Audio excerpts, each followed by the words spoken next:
মাহফিলের সম্মানিত সভাপতি, প্রধান অতিথি, দেশ বরেণ্য ওলামায়ে কেরাম, আমন্ত্রিত মেহমান এবং বাংলাদেশের বিভিন্ন প্রান্ত থেকে আসা তৌহিদি জনতা, ইসলাম প্রিয় মানুষ, কোরআন প্রেমী মানুষ এবং রাসূলুল্লাহ সাল্লাল্লাহু আলাইহি ওয়াসাল্লামের প্রেমিক এবং উম্মতেরা, আল্লাহ পাক রব্বুল আলামিন আমাদেরকে এমন একটি আয়োজনে আসার তৌফিক দিয়েছেন। এই জন্য সকলেই মহান রবের দরবারে শুকরিয়া জ্ঞাপন করি, আলহামদুলিল্লাহ।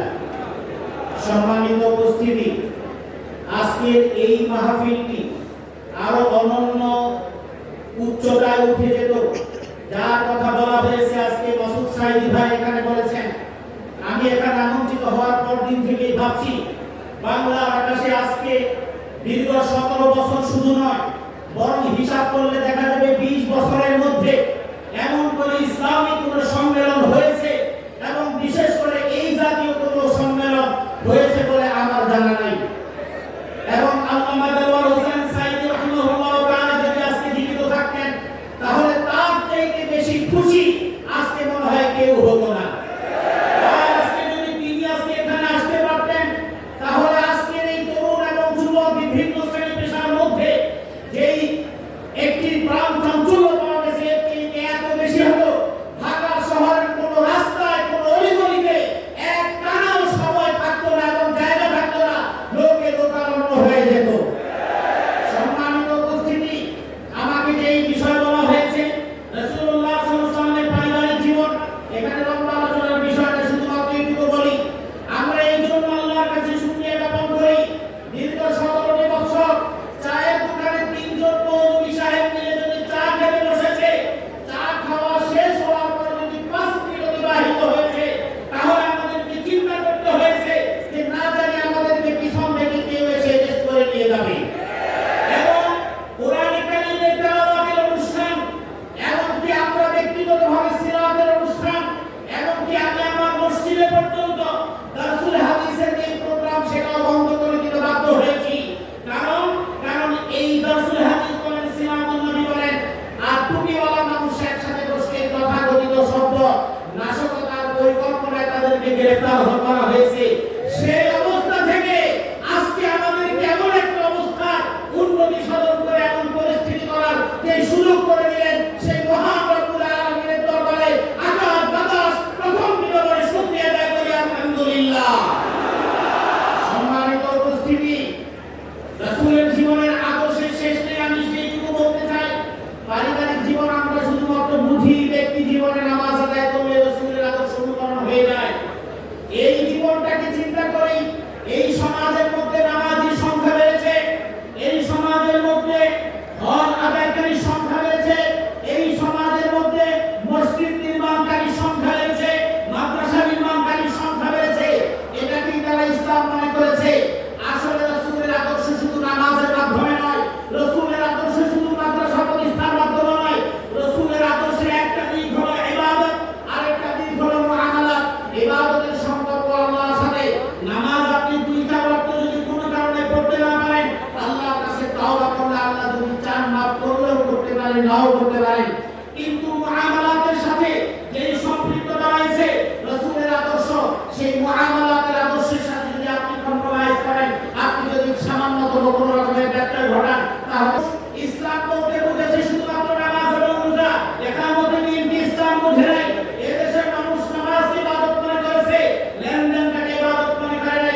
রাসূলুল্লাহ সাল্লাল্লাহু আলাইহি ওয়াসাল্লাম তার স্ত্রীদেরকে যে পর্দার বিধান দিয়েছেন এই পর্দার বিধান তারা পালন করেছেন।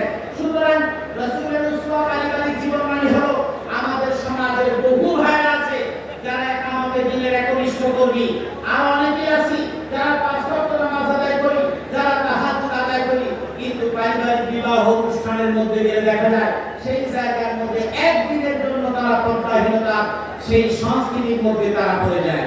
সুতরাং আপনাকে মনে রাখতে হবে যেই মা তিনি পর্দা রক্ষা করেন, রাসূলের আদর্শ অনুসরণ করে, 1 ঘন্টা না 10 মিনিটের জন্য ওই পর্দা লঙ্ঘন করে মানুষের সামনে তার যাওয়া জায়েজ নেই।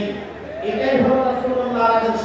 সুতরাং আজকে সিরাতুন নবী মাহফিল থেকে আমরা এটাই বলতে চাই, এই দেশে যত মানুষ আছে রাসূলের আদর্শকে ধারণ করতে হবে, রাসূলের আদর্শকে নিজের জীবনে, পরিবারে, সমাজে, রাষ্ট্রে এটাকে বাস্তবায়ন করতে হবে। আর এই বাস্তবায়নের জন্য এই দেশের সমাজের মধ্যে কওমি মাদ্রাসা, আলিয়া মাদ্রাসা, বিভিন্ন ইউনিভার্সিটি, কে কোন জায়গায় পড়ালেখা করে, কার মাথায় কোন ধরনের টুপি আছে, এই সমস্ত কাজ বিচার করে না।